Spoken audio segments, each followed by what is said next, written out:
Hello বন্ধুরা, আসসালামু আলাইকুম। সবাই কেমন আছেন? আশা করি যে যেখানে আছেন প্রত্যেকে অনেক ভালো আছেন। আল্লাহর অশেষ রহমতে আমরাও অনেক ভালো আছি, আলহামদুলিল্লাহ। সকাল সকাল ঘুম থেকে উঠে ঘরের টুকিটাকি কাজকর্ম শেষ হয়ে রেডি হয়ে গেলাম।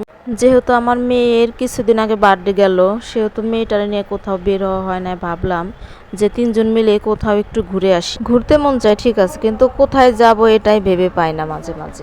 এর জন্য আবদিয়ার বাবা বলে যে তুমি আগে ঠিক করো কোথায় যাবে। আমি আবার কিছুদিন যাবৎ ফোনে দেখতেছি দ্য ক্যাফেরিউ বাফেটে অফার চলতেছে। ভাবলাম এই সুযোগটা কাজে লাগা, যেহেতু অফার চলতেছে সেহেতু চলো যাইও। আমি আবার অফারের জিনিস একটু কম পছন্দ করি। আমার জানা মতে অফারের জিনিসগুলো তেমন একটু ভালো হয় না। তারপরও কেন জানি মন চাইলো যাই, দেখি কি হয়, যা হবার তা হবে। দ্য ক্যাফেরিউ 4টা ব্রাঞ্চে অফার চলতেছে।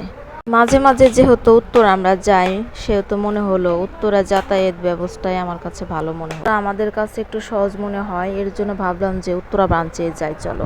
রাস্তায় জ্যামজট না থাকার কারণে আমরা দ্রুতই পৌঁছে গেলাম। 2024 সালের ডিসেম্বরে আমরা গিয়েছিলাম মিরপুর 1-এ বিয়ন্ড বাফেট নামে একটা বাফেট আছে, সেটাই গিয়েছিলাম। ওইটার আইটেমগুলা অনেক বেশি ছিল, কিন্তু খাবারের মানটা অনেক পরিমাণে খারাপ ছিল, দামটাও বেশি নিছিল। সেই অনুযায়ী দ্য ক্যাফেরিওর খাবারগুলা মানসম্মত, তারপর খাবারের টেস্টটাও অনেক ভালো। আমি তো ভাবছি যেহেতু অফার, সেহেতু না জানি খাবারের অবস্থা কেমন হয়। দ্য ক্যাফেরিওর আইটেমগুলো অল্প হলেও খাবারের স্বাদটা অনেক বেশি ছিল। এমনিতে একটা রেস্টুরেন্টে গেলে অনেক ধরনের খাবার থাকে, সেহেতু প্রত্যেকটা খাবারের টেস্ট করতে গেলে অনেক টাকায় পড়ে যায়, যে 2-3 হাজার টাকার মতো পড়ে যায়। ইদানিং আমার মাথার ভিতরে ঘুরে, যেহেতু রেস্টুরেন্টে না গিয়ে আমি বাফেটে যাই। বাফেটে গেলে অল্প টাকার ভিতরে প্রত্যেকটা খাবারের টেস্টই পাবো, কম খরচে চলে আসতে পারবো। তাই এখন থেকে সিদ্ধান্ত নিছি আমি আর কোনো এখন রেস্টুরেন্টে যাব না, সরাসরি বাফেটে যাব। বাফেটে গিয়ে সব ধরনের খাবার টেস্ট করব।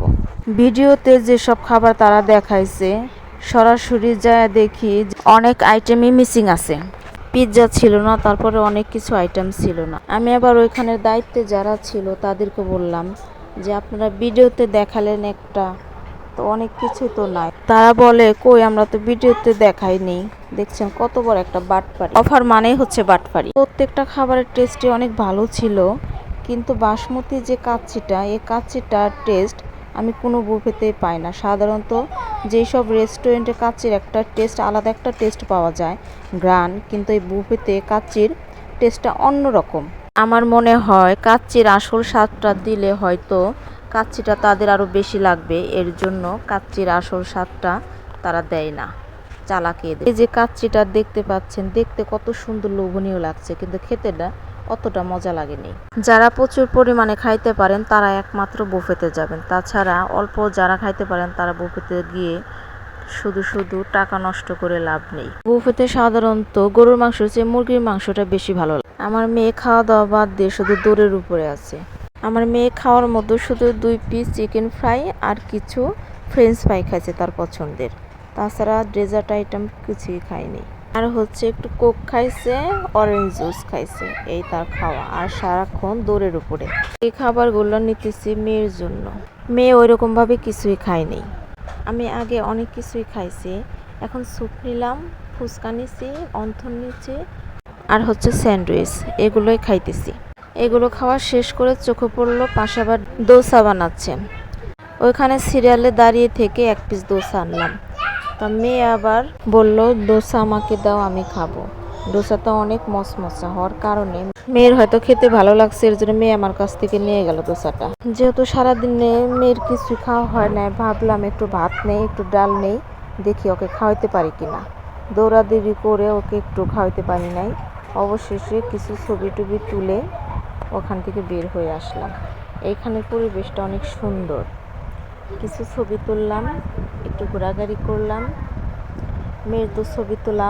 আমার মেয়েটাকে যদি বলি আম্মু একটু দাঁড়াও, তোমার একটা ভালো একটা ছবি তুলি, সে কি আর কথা শুনে, সে আরও দৌড়াদৌড়ি শুরু করে দেয় বেশি। তুই বাপ বেটি গেছিল ওয়াশরুমে, এখান থেকে আসতে বললাম যে একটু দাঁড়াও, 3 জনে একটা ছবি তুলি। তার কি আর ছবি তোলা যায়? কি যুদ্ধ যে শুরু করে দেয় একটা ছবি তোলার জন্য। ওর সবসময় আমি ভিডিও করি, ভিডিওর ফাঁকে যদি 2-1টা ছবি তুলতে পারি ওইটাই হচ্ছে ছবি, তাছাড়া এক্সট্রাভাবে ওর কোনো ছবি তুলতে পারি না আমরা কেউ। সবাই ভালো থাকবেন, সুস্থ থাকবেন, আমাদের জন্য দোয়া করবেন। পরবর্তী ভিডিও দেখার আমন্ত্রণ রইল।